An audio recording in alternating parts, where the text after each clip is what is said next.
नमस्कार दोस्तों, Rajasthan GK trick YouTube channel पर एक बार फिर से आपका स्वागत है। जैसा कि दोस्तों आपको पता ही होगा, अभी वर्तमान में राजस्थान पशु परिचय भर्ती का काफी क्रेज चल रहा है।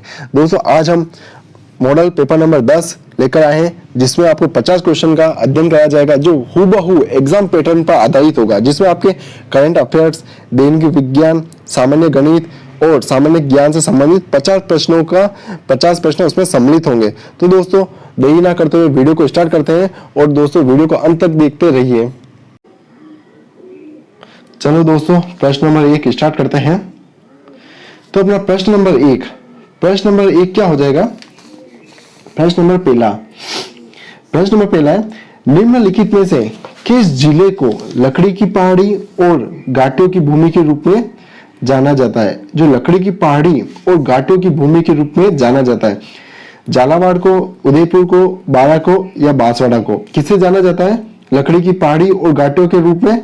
तो सही आंसर हो जाएगा अपना ऑप्शन नंबर सी, बारा। दोस्तों बारा इसका सही आंसर हो जाएगा। लकड़ी की पहाड़ी और घाटियों के रूप में, घाटियों की भूमि के रूप में जाना जाता है बारा जिले को। प्रश्न नंबर दो क्या है? प्रश्न नंबर दो क्या है कि मनुष्य में गुणसूत्रों की संख्या कितनी होती है? जो मनुष्य होते हैं, मनुष्य में गुणसूत्रों की संख्या कितनी होती है? 42, 44, 46 या 48? कितनी होती है? तो मनुष्य में गुणसूत्रों की संख्या की बात की जाए तो मनुष्य में गुणसूत्रों की संख्या होती है 46। कितनी होती है? गुणसूत्रों की संख्या होती है 46। अगर जोड़ों की बात की जाए, गुणसूत्रों के जोड़ों की बात की जाए तो जोड़े कितने होते हैं? 23 जोड़े होते हैं। कितने जोड़े होते हैं? 23 जोड़े होते हैं। दोस्तों यहां से एक प्रश्न और बनता है, और एग्जामिनर खास अधिकतर वही प्रश्न पूछता है एग्जामिनर जहां से लोग बच्चों को कंफ्यूज कर सके। क्या प्रश्न बनता है कि मनुष्य में ऑटोसोम्स की संख्या कितनी होती है? मनुष्य में ऑटोसोम्स किसकी संख्या? ऑटोसोम्स की संख्या कितनी होती है? ऑटोसोम्स की संख्या तो कितनी होती है? 44 होती है। अधिकतर बच्चे यही कंफ्यूज हो जाते हैं कि मनुष्य में गुणसूत्रों की संख्या और ऑटोसोम्स की संख्या क्या एक ही होती है? नहीं, मनुष्य में गुणसूत्रों की संख्या तो 46 होती है और ऑटोसोम्स की संख्या 44 होती है। तो प्रश्न नंबर 2 का अपना सही आंसर हो जाएगा ऑप्शन नंबर सी, 46। प्रश्न नंबर 3 क्या है? प्रश्न नंबर 3 है, बूंदी जिले में स्थित पहाड़ियों को कहते हैं। जो बूंदी जिला है, बूंदी जिले में स्थित पहाड़ियों को क्या कहा जाता है? गिरवा, मंगरा, डोरा पर्वत या आड़ा वाला पर्वत? क्या कहा जाता है? तो दोस्तों जैसे अगर गिरवा और मंगरा की बात की जाए, अपन आंसर पे बाद में चलते हैं, इससे पहले गिरवा और मंगरा की बात की जाए तो गिरवा और मंगरा कहां पर है? गिरवा और मंगरा है अपने उदयपुर जिले में। कहां पर? उदयपुर जिले में। जबकि डोरा पर्वत है अपने जालोर में। कहा है? डोरा पर्वत है अपने जालोर में। और ये आड़ा वाला पर्वत है, यही आड़ा वाला पर्वत कहां पर हो जाएगा? यही आड़ा वाला पर्वत हो जाएगा अपने बूंदी जिले में। तो ऑप्शन नंबर सी, ये ऑप्शन नंबर डी इसका करेक्ट आंसर हो जाएगा। ऑप्शन नंबर डी कौन सा? ऑप्शन नंबर डी इसका करेक्ट आंसर हो जाएगा आड़ा वाला पर्वत। प्रश्न नंबर 4, राज्य में नए जिलों का गठन, जो नए जिले अभी बने हाल फिलहाल 2023 में, उस नए जिलों का गठन किस समिति की सिफारिश पर किया गया? किस समिति की सिफारिश पर किया गया? परमेश चंद्र कमेटी, राम समिति, राम लुबाया समिति या इनमें से कोई नहीं? तो सही आंसर हो जाएगा अपना राम सिंह लुबाया समिति। कौन सी समिति? राम सिंह लुबाया समिति के आधार पर 19 नए जिलों का, कितने? 19 जिलों का गठन किया गया। 19 जिलों का गठन किया गया। सीएम की बात करें तो सीएम हो जाएंगे अपने श्रीमान अशोक गहलोत जी अपने हो जाएंगे इसमें सीएम थे। दोस्तों अगर ये परमेश चंद्र कमेटी की बात करें तो परमेश चंद्र कमेटी का सिफारिश प्रतापगढ़ जिला बना था, तब इस कमेटी के आधार पर ही प्रतापगढ़ जिला बना था। इस कमेटी के आधार पर ही प्रतापगढ़ जिला बना था, परमेश चंद्र कमेटी। अब प्रश्न नंबर 4 का सही आंसर हो जाएगा ऑप्शन नंबर सी, राम लुबाया समिति। राम लुबाया समिति इसका करेक्ट आंसर है। प्रश्न नंबर 5, राजस्थान का कौन सा शहर घंटियों के शहर के उपनाम से जाना जाता है? राजस्थान का कौन सा शहर घंटियों के शहर के उपनाम से जाना जाता है? अजमेर, जालना पाटन, बारा या कोटा? तो करेक्ट आंसर हो जाएगा option number B, Jalna Patan. Jalna Patan जो कहां पर है? जालना पाटन अपने हैं झालावाड़ जिले में। कहां पर है? झालावाड़ जिले में। तो ऑप्शन नंबर 5 का करेक्ट आंसर क्या हो जाएगा? Option number B, Jalna Patan. प्रश्न नंबर 6, होंगजाऊ किसमें?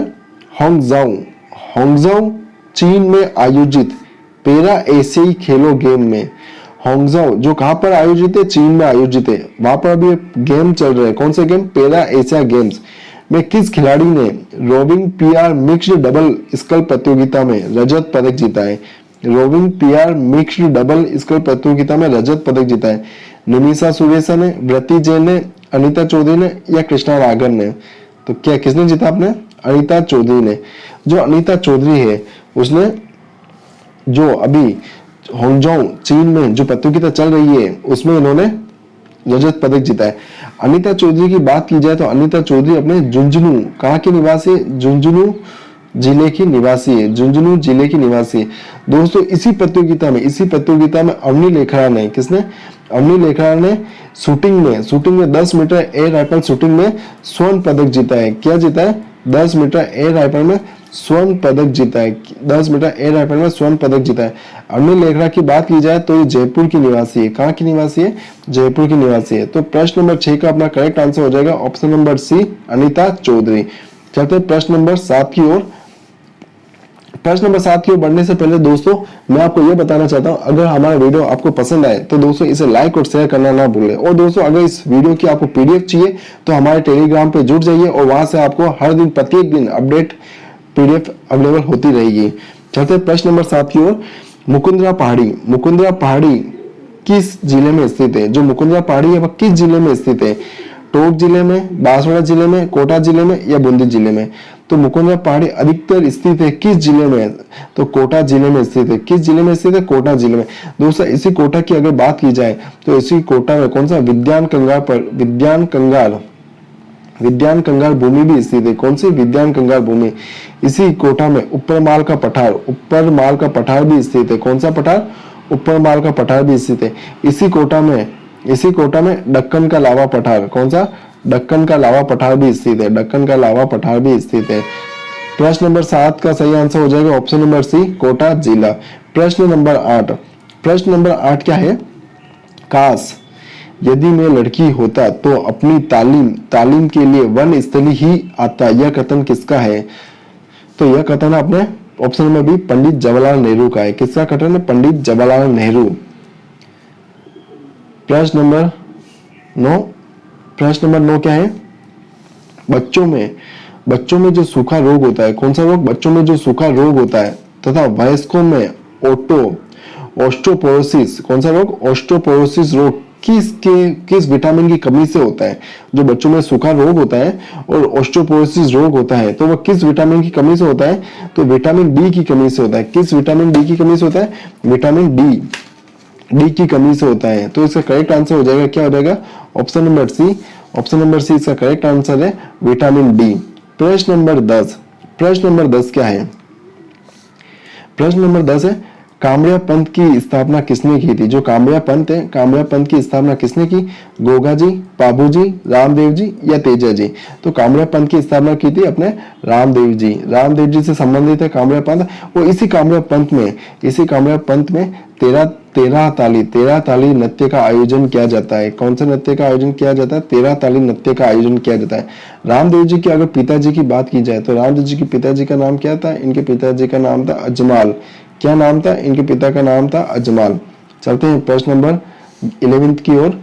प्रश्न नंबर 11 की ओर बढ़ने से पहले मैं आपको बताना चाहता हूं दोस्तों, अगर हमारा वीडियो आपको जरा भी पसंद आए, अगर हमारी मेहनत आपको पसंद आ रही है तो इस वीडियो को शेयर करना ना भूलें।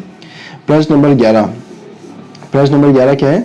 लोकसभा अध्यक्ष ओम बिरला द्वारा राजस्थान यानी राज एपिकॉन व पहले सेंट्रल जोन एपिकॉन का शुभारंभ कहाँ किया गया? कोटा में, अजमेर में, जयपुर में, उदयपुर में? तो इसका शुभारंभ किया गया कोटा में किया गया था। जो लोकसभा अध्यक्ष ओम बिरला द्वारा, ओम बिरला जो अपने लोकसभा अध्यक्ष है और ये कहाँ के निवासी है? ये कोटा के निवासी है, वहां के रहने वाले, कोटा के रहने वाले हैं। इनके द्वारा राज एपिकॉन व सेंट्रल जोन एपिकॉन का शुभारंभ किया गया। कहां से किया गया? कोटा जिले से किया गया है। तो इसका करेक्ट आंसर हो जाएगा ऑप्शन नंबर ए, कोटा। प्रश्न नंबर 12 क्या है? कि राजस्थान की एकमात्र देवी जिसे खंडित मूर्ति के रूप में पूजा जाता है। राजस्थान की एकमात्र देवी जिनको खंडित मूर्ति के रूप में पूजा जाता है। चामुंडा माता को, शीतला माता को, शीला माता को या नागनेची माता को? तो कौन सी ऐसी लोक देवी है जिन्हें खंडित मूर्ति के रूप में पूजा जाता है। तो करेक्ट आंसर हो जाएगा ऑप्शन नंबर बी, शीतला माता। दोस्तों अगर शीतला माता की बात की जाए तो शीतला माता कौन सी पहाड़ी पर है? शीतला माता सील की डूंगरी, सील की डूंगरी पर है। कौन सी डूंगरी पर? सील की डूंगरी। और सील की डूंगरी कहाँ पर है? सील की डूंगरी अपने चाकसू में। कहाँ पर है? चाकसू में। शीतला माता मंदिर, शीतला माता जी का मंदिर का निर्माण किसने करवाया था? इनके माता का मंदिर का निर्माण माधो सिंह जी ने करवाया था। किसने करवाया था? माधो सिंह जी ने करवाया था। किसने करवाया था? माधो सिंह जी ने। इनके जो पुजारी की बात की जाए तो इनका पुजारी कौन होता है? इनका पुजारी होता है कुमार जाति के लोग इनके पुजारी होते हैं। कौन होते हैं? कुमार जाति के लोग इनके पुजारी होते हैं। तो प्रश्न नंबर 12 का सही आंसर हो जाएगा ऑप्शन नंबर बी, शीतला माता। प्रश्न नंबर 13, निम्नलिखित में से राजस्थान के किस नदी बेसिन में उत्पाद भूमि पाई जाती है? कौन से नदी बेसिन में उत्पाद भूमि पाई जाती है? दोस्तों ये उत्पाद भूमि क्या होती है? उत्पाद भूमि होती है अनउपजाऊ, अनउपजाऊ जमीन। कौन सी जमीन? अनउपजाऊ जमीन। इसी अनउपजाऊ जमीन को अपन कहते हैं बेडलैंड, बेडलैंड टोपोलॉजी। कौन सी? बेडलैंड टोपोलॉजी, बेडलैंड टोपोलॉजी के नाम से भी जाना जाता है, बेडलैंड टोपोलॉजी के नाम से। ऑप्शन दे रखे आपके सामने, माही नदी, लूनी नदी, चंबल नदी या बाण गंगा नदी। क्या हो जाएगा इसका सही आंसर? तो ऑप्शन सी, चंबल नदी की बात करते हैं। चंबल नदी इसका सही आंसर हो जाएगा। चंबल नदी जिस पर उत्पाद भूमि यानी उबड़ खाबड़ भूमि भी पाई जाती है। प्रश्न नंबर 13 का सही आंसर हो जाएगा ऑप्शन नंबर सी, चंबल नदी। प्रश्न नंबर 14, प्रश्न नंबर 14 क्या है? तेजा जी के चबूतरे को थान, जो तेजा जी के चबूतरे उनको थान कहा जाता है। तो इनके पुजारी को क्या कहा जाता है? इनके पुजारी को क्या कहा जाता है? तो इनके पुजारी को क्या कहा जाता है? गोडला। क्या कहा जाता है? पुजारी को कहा जाता है गोडला। और ये थान है, इसी थान को कहा जाता है मंदिर। जो थान होता है ना, थान को कहा जाता है मंदिर। तेजा जी की बात करें तो तेजा जी की पत्नी का नाम क्या था? तेजा जी की पत्नी का नाम था पेमल दे। क्या नाम था? तेजा जी की पत्नी का नाम था पेमल दे। तेजा जी की एक शॉर्ट ट्रिक बताता हूँ, तेजा प्रेम। इनकी पत्नी का याद रखने की ट्रिक क्या है? तेजा प्रेम। तेजा से तेजा जी और प्रेम से पेमल दे। ये एक शॉर्ट ट्रिक हो जाएगी, तेजा प्रेम। प्रश्न नंबर 15, प्रश्न नंबर 15 क्या? भोजन में लौह तत्व की कमी से कौन सा रोग होता है? भोजन में लौह तत्व की कमी से कौन सा रोग होता है? मधुमेह, गांठिया, एनीमिया, कैंसर। तो सी ऑप्शन सही हो जाएगा, एनीमिया। और इसी एनीमिया से क्या होता है? इसी एनीमिया से क्या होता है? लोहे, पानी, खून की कमी होती है। इसी एनीमिया से खून की कमी होती है और खून की कमी से हमें एनीमिया रोग हो जाता है। प्रश्न नंबर 16, प्रश्न नंबर 16 क्या है? प्रश्न नंबर 16, मुख्यमंत्री कन्यादान योजना, मुख्यमंत्री कन्यादान योजना के लिए क्या एलिजिबिलिटी है? मुख्यदान कन्यादान योजना के लिए क्या पात्रता है? इसमें क्या अनुसूचित जाति से संबंधित बीपीएल परिवार, अनुसूचित जनजाति से संबंधित बीपीएल परिवार, या पालनहार योजना के लाभार्थी, या उपयुक्त सभी? तो करेक्ट आंसर हो जाएगा उपयुक्त सभी। डी ऑप्शन इसका सही है। बीपीएल परिवार तो होना ही चाहिए, लेकिन बीपीएल परिवार के साथ अनुसूचित जाति और जनजाति के संबंधित के साथ साथ ही बीपीएल परिवार होना चाहिए। तो ये ऑप्शन सही हो जाएगा। प्रश्न नंबर 17, प्रश्न नंबर 17 क्या है? प्रश्न नंबर 17, किस जिले में लाल लोमी मृदा पाई जाती है? किस जिले में लाल लोमी मृदा पाई जाती है? अलवर में, कोटा में, जयपुर में या उदयपुर में? देखो दोस्तों, लाल लोमी मृदा, लाल लोमी मृदा पाई जाती है अपने उदयपुर जिले में पाई जाती है। कहाँ पाई जाती है? लाल लोमी मृदा उदयपुर जिले में। और इसी लाल लोमी मृदा में लो ऑक्साइड, किसकी? लो ऑक्साइड की मात्रा अधिक होती है। किसकी मात्रा अधिक होती है? लो ऑक्साइड। और लो ऑक्साइड की मात्रा के कारण ही इसका रंग लाल हो जाता है, इसका रंग लाल हो जाता है। तो इसका करेक्ट आंसर हो जाएगा ऑप्शन नंबर डी, उदयपुर। प्रश्न नंबर 18, केसरबाग वन्य जीव क्षेत्र स्थित है। केसरबाग वन्य जीव क्षेत्र कहाँ स्थित है? उदयपुर में, भीलवाड़ा में, धौलपुर में या बांसवाड़ा में? जो केसरबाग वन्य जीव अभ्यारण्य है ये अपने धौलपुर जिले में स्थित है। कहाँ पर स्थित है? धौलपुर जिले में। और इसी धौलपुर जिले में एक और वन्य जीव अभ्यारण्य है। कौन सा अभ्यारण्य है? रामसागर, रामसागर वन्य जीव अभ्यारण्य, रामसागर वन्य जीव अभ्यारण्य स्थित है। रामसागर वन्य जीव अभ्यारण्य स्थित है धौलपुर में। प्रश्न नंबर 19, प्रश्न नंबर 19 की बात करते हैं। रामकृष्ण संप्रदाय, रामकृष्ण संप्रदाय की जो शाहपुरा शाखा के प्रवर्तक कौन थे? रामकृष्ण संप्रदाय है, रामकृष्ण संप्रदाय की शाहपुरा शाखा के प्रवर्तक कौन थे? तो कौन हो जाएंगे? रामचरण जी, रामदास जी, संत हरि रामदास जी या संत दरियाव जी?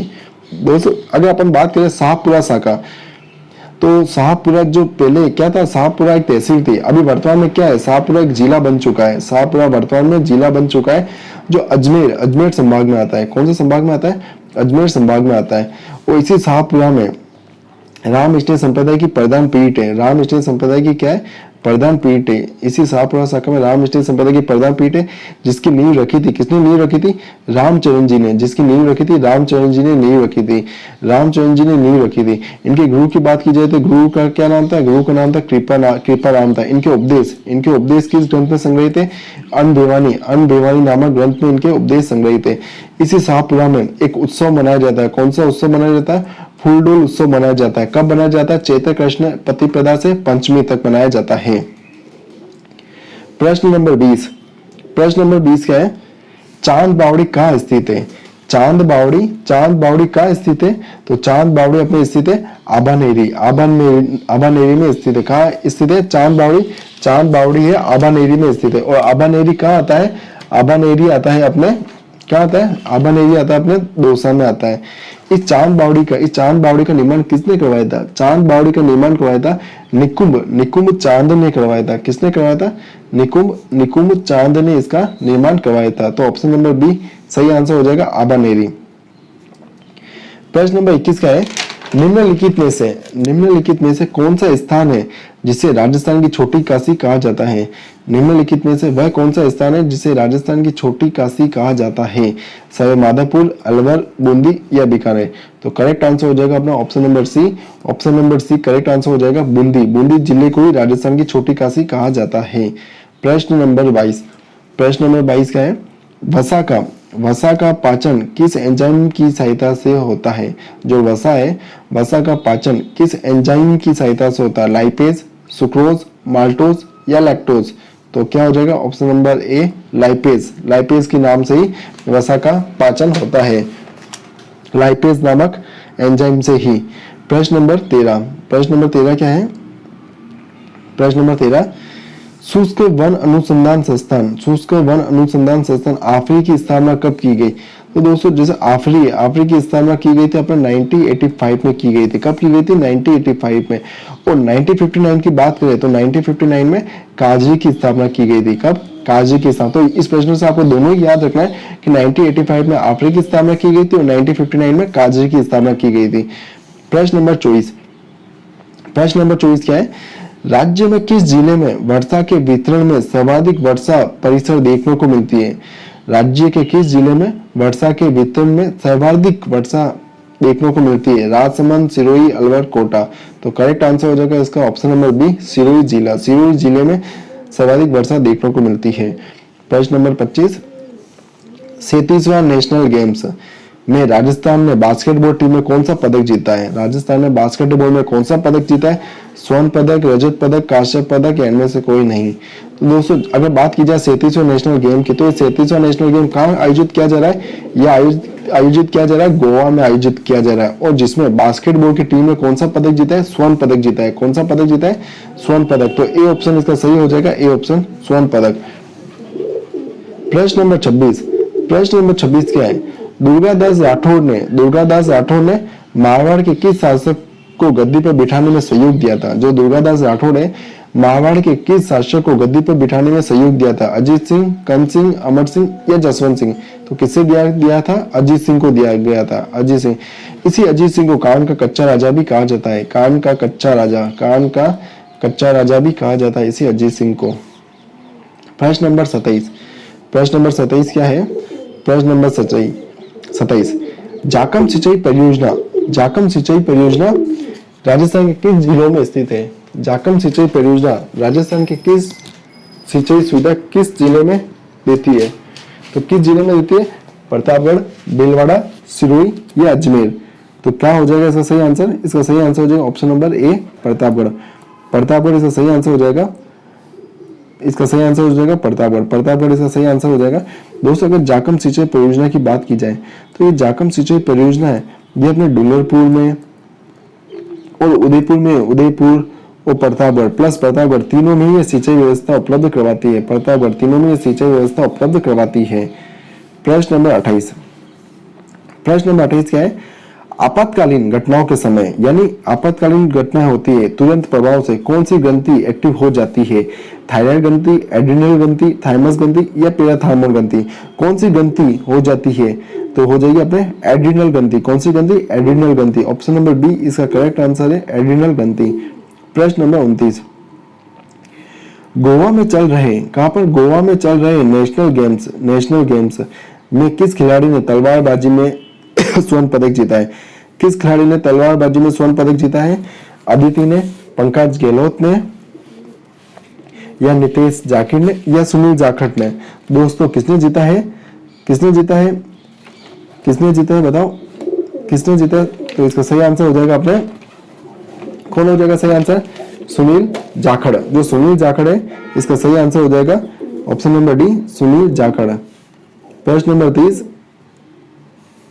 प्रश्न नंबर 30 हो जाएगा, शक्कर पीर बाबा, शक्कर पीर बाबा के नाम से प्रसिद्ध, शक्कर पीर बाबा के नाम से प्रसिद्ध हजरत हबीब शक्कर बादशाह की दरगाह स्थित है? नरहड़ में, नागौर में, गलियाकोट में, या सरवाड़ में? तो कहां पर आयोजित है? नरहड़ में आयोजित है। कहां पर आयोजित है? नरहड़ में आयोजित है। सही, जो तीसरा प्रश्न है इसका सही आंसर जो हो जाएगा ऑप्शन नंबर ए, नरहड़। प्रश्न नंबर 31, प्रश्न नंबर 31 की ओर चलते हैं। प्रश्न नंबर 31 क्या है? चंबल घाटी परियोजना, चंबल घाटी परियोजना पर निम्नलिखित में से मध्य प्रदेश में कौन सा बांध है? जो चंबल घाटी परियोजना है उस पर मध्य प्रदेश में कौन सा बांध बनाया गया है? दोस्तों अगर बांध की बात की जाए तो जो बांध है, जो गांधी सागर बांध है, गांधी सागर बांध जो अपने कहां पर है? मध्य प्रदेश में। ये इसका करेक्ट आंसर हो जाएगा गांधी सागर बांध, जो चंबल नदी पर बनाया गया है। चंबल नदी पर 3 बांध बनाए गए हैं। पहला बांध हो जाएगा गांधी सागर बांध, जो प्रथम चरण में बनाया गया है। कौन से चरण में? प्रथम चरण में। अगर राणा प्रताप सागर बांध की बात की जाए तो ये सेकंड चरण में बनाया गया है, राणा प्रताप सागर बांध, और जवाहर सागर बांध ये थर्ड चरण में बनाया गया है। तो इस प्रकार से हम एक ही प्रश्न से अनेकों प्रश्न याद कर सकते हैं। प्रश्न नंबर 32, प्रश्न नंबर 32 क्या है? पीले पत्थरों से निर्मित, पीले पत्थरों से निर्मित सोनार का किला किस जिले में स्थित है? जैसलमेर में, जोधपुर में, बाड़मेर में, या बीकानेर में? तो किस जिले में स्थित है? जैसलमेर में स्थित है। सोनार का किला किस जिले में स्थित है? जैसलमेर में स्थित है। प्रश्न नंबर 33, सोम कमला अंबा सिंचाई परियोजना स्थित है। जो सोम कमला अंबा सिंचाई परियोजना स्थित है कहां पर स्थित है? डूंगरपुर में स्थित हो जाएगी। कहां पर स्थित हो जाएगी? डूंगरपुर में स्थित हो जाएगी। प्रश्न नंबर 34 क्या है? प्रश्न नंबर 34 है, बीकानेर के जूनागढ़ किले, बीकानेर के जूनागढ़ किले के दरवाजे पर किन शूरवीरों की मूर्तियां स्थित है? जो बीकानेर के जो जूनागढ़ किला है उन पर किन शूरवीरों की मूर्तियां स्थित है? भेरू जी और कल्ला जी की, जयमल और फत्ता की, राव दलपत और कंसिंह की, गोराया बादल की? तो करेक्ट आंसर हो जाएगा जयमल और फत्ता। जयमल और फत्ता जो 2 शूरवीर थे उनकी मूर्तियां स्थित है। प्रश्न नंबर 35, प्रश्न नंबर 35 क्या है? बच्चों के लिंग निर्धारण के लिए कौन उत्तरदायी होता है और किसका गुणसूत्र उत्तरदायी होता है? पिता का, माता और पिता दोनों का, इनमें से कोई नहीं। तो किसका क्रोमोसोम उत्तरदायी होता है? तो पिता का क्रोमोसोम उत्तरदायी होता है। किसका? पिता का। प्रश्न नंबर 36, राजस्थान में किस जिले में तपकुड़ा औद्योगिकी क्षेत्र स्थित है? तपकुड़ा औद्योगिकी क्षेत्र, तो किस जिले में तपकुड़ा औद्योगिकी क्षेत्र स्थित है? जयपुर में, अलवर में, अजमेर में, या कोटा में? तो किसमें हो जाएगा? ऑप्शन नंबर बी, अलवर में हो जाएगा। Option number B, Alwar. प्रश्न नंबर 37, हाल ही में मिस यूनिवर्सल ग्रैंड इंडिया 2023 का खिताब किसने जीता? हाल ही में मिस यूनिवर्सल ग्रैंड इंडिया 2023 का खिताब किसने जीता है? तो विप्रा मेहता ने। किसने जीता है? विप्रा मेहता ने जीता है। करेक्ट आंसर हो जाएगा विप्रा मेहता। प्रश्न नंबर 38, प्रश्न नंबर 38 क्या है? दाबू प्रिंट के लिए प्रसिद्ध है, दाबू प्रिंट के लिए प्रसिद्ध है, क्या प्रसिद्ध है? 4 ऑप्शन आपके सामने है, अकोला गांव, हरजी गांव, मोलेला गांव, या प्रतापगढ़? कौन प्रसिद्ध है दाबू प्रिंट के लिए? तो अकोला गांव प्रसिद्ध है। अकोला गांव जो कहां पर है? अकोला गांव में अपने चित्तौड़ में। कहां पर है अकोला गांव? चित्तौड़ में। तो प्रश्न नंबर 38 का करेक्ट आंसर हो जाएगा ऑप्शन नंबर ए, अकोला गांव। प्रश्न नंबर 39, मिर्गी रोग का संबंध शरीर के किस अंग से है? जो मिर्गी रोग है इसका संबंध शरीर के किस अंग से है? ऑप्शन आपके सामने है, कंकाल तंत्र, मस्तिष्क, मांसपेशी, या हृदय? तो किस अंग से हो जाएगा? किस अंग से हो जाएगा? तो ये हो जाएगा अपने मस्तिष्क से। ऑप्शन नंबर बी, मिर्गी रोग का संबंध मस्तिष्क से है। तो ऑप्शन नंबर बी इसका करेक्ट आंसर हो जाएगा मस्तिष्क। प्रश्न नंबर 40, चंपाकली नामक आभूषण पहना जाता है, चंपाकली नामक आभूषण पहना जाता है हाथ में, सिर में, नाक में, या गर्दन में? तो कहां पर पहना जाता है? ये गले में पहना जाता है, यानी गर्दन में पहना जाता है। चंपाकली नामक आभूषण गर्दन या गले में पहना जाता है। प्रश्न नंबर 45, हमीर हट नामक ग्रंथ किसने लिखा था? हमीर हट नामक ग्रंथ किसने लिखा था? दलपत ने, जोधराज ने, चंद्रशेखर ने या केशव देव ने? तो करेक्ट आंसर हो जाएगा ऑप्शन नंबर सी, चंद्रशेखर ने। चंद्रशेखर ने हमीर हट नामक ग्रंथ लिखा था। प्रश्न नंबर 42, प्रश्न नंबर 42 क्या है? भारतीय वायुसेना के मिंग 21 बाइसन विमान को किस एयरफोर्स से विदा किया गया था? ऑप्शन आपके सामने, Jodhpur air force station, Suratgarh air force station, Jaisalmer air force station या उत्तरलाई एयरफोर्स स्टेशन? तो किससे किया गया था? उत्तरलाई एयरफोर्स स्टेशन से। उत्तरलाई एयरपोर्ट स्टेशन ये कहाँ पर है? तो ये अपने राजस्थान में। राजस्थान में कहाँ पर? राजस्थान में बाड़मेर जिले में। बाड़मेर जिले में यह एयरफोर्स है। कहाँ पर? बाड़मेर जिले में एयरफोर्स है, जहाँ से 21 बाइसन विमान को विदा किया गया था। प्रश्न नंबर 43, प्रश्न नंबर 43 क्या कह रहा है? कपड़े धोने का सोडा है, कपड़े धोने का सोडा है, क्या हो जाएगा? Sodium chloride, sodium sulphate, sodium carbonate या सोडियम हाइड्रोक्साइड? तो सही आंसर हो जाएगा अपना option number C, sodium hydroxide, sodium carbonate. Option number C, sodium carbonate का सही आंसर हो जाएगा। प्रश्न नंबर 44, प्रश्न नंबर 44 क्या है? मोतीलाल तेजावत ने बिलों का आंदोलन कहां से शुरू किया गया था? जो मोतीलाल तेजावत थे उसने बिलों का आंदोलन कहां से शुरू किया गया था? सिरोही से, जाडोल से, बुला से या बलेरिया से? तो मोतीलाल तेजावत ने बिलों का आंदोलन कहां से शुरू किया था? तो जाडोल से शुरू किया था। कहां से शुरू किया था? जाडोल से। इन्हीं मोतीलाल तेजावत जी की अगर बात की जाए तो इन्होंने एक ही आंदोलन का भी प्रारंभ किया था। कौन सा? एक ही आंदोलन भी चलाया था इन्होंने। मोतीलाल तेजावत जी की बात की जाए तो इनका जन्म कहाँ हुआ था? इनका जन्म हुआ था मातकुंडिया नामक स्थान पे हुआ था। मातकुंडिया नामक स्थान में इनका जन्म हुआ था, जो कहाँ पर है? जो है अपने चित्तौड़ में। जो कहाँ पर है? चित्तौड़ में है। प्रश्न नंबर 45, प्रश्न नंबर 45 क्या है? मत्स्य संघ, कौन सा संघ? मत्स्य संघ का राज प्रमुख किसे बनाया गया? मत्स्य संघ का राज प्रमुख किसे बनाया गया? तो मत्स्य संघ का राज प्रमुख बनाया गया धौलपुर के शासक को बनाया गया। किसे बनाया गया? धौलपुर के शासक। और धौलपुर के शासक कौन थे? धौलपुर के शासक थे उदयभान सिंह। कौन थे? उदयभान सिंह थे। उदयभान सिंह थे जो धौलपुर के शासक थे। मत्स्य संघ की स्थापना कब हुई थी? मत्स्य संघ की स्थापना हुई थी 18 मार्च 1948 को हुई थी। 18 मार्च 1948 को थे। मत्स्य संघ में कितनी रियासतें थी? मत्स्य संघ में 4 रियासतें थी, अलवर, भरतपुर, करौली और धौलपुर। अलवर ABCD, अलवर, भरतपुर, करौली और धौलपुर। राजधानी की बात की जाए तो राजधानी क्या थी? राजधानी अलवर थी। उद्घाटन कहाँ किया गया था? उद्घाटन किया गया था भरतपुर में किया गया था। उद्घाटन कहाँ किया गया था? भरतपुर में किया गया था। दोस्तों आज अभी तक हम 45 क्वेश्चन कर चुके हैं। अब हम करते हैं गणित के प्रश्नों का सवाल। तो दोस्तों वीडियो में बने हैं, बस लास्ट 5 क्वेश्चन और हैं। चलते हैं 46 क्वेश्चन। क्या है 46 क्वेश्चन?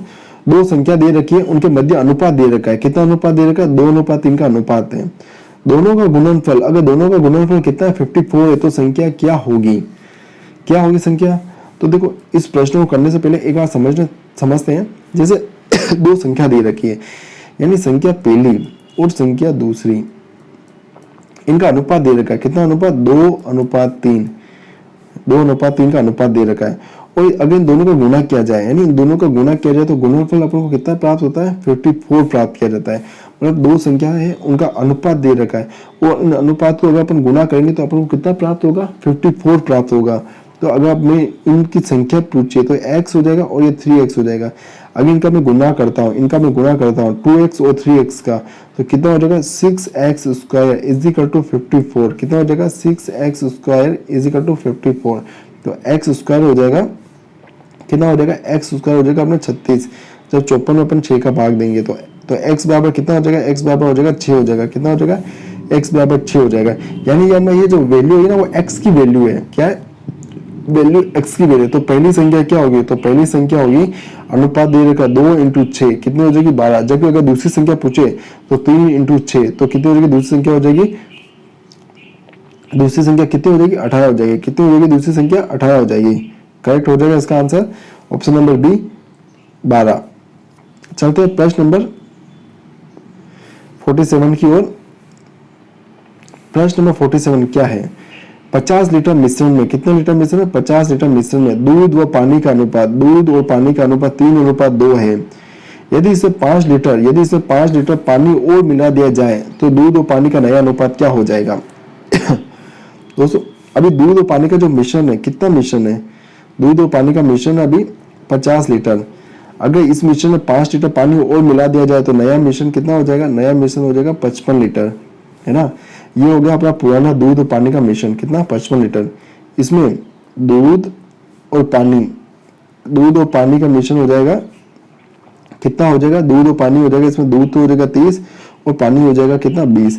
इसी पानी में अगर अपन 5 और पानी मिला दिया जाए तो दूध तो जितना पहले था 30 का 30 ही रहेगा और पानी हो जाएगा 25, कितना हो जाएगा, पानी 25। तो दूध और ये पानी का रेशियो हो जाएगा 30:25, तो ये हो जाएगा 6:5। इस प्रकार से इसका सही आंसर हो जाएगा ऑप्शन नंबर सी, 6:5। क्या हो जाएगा, 6:5।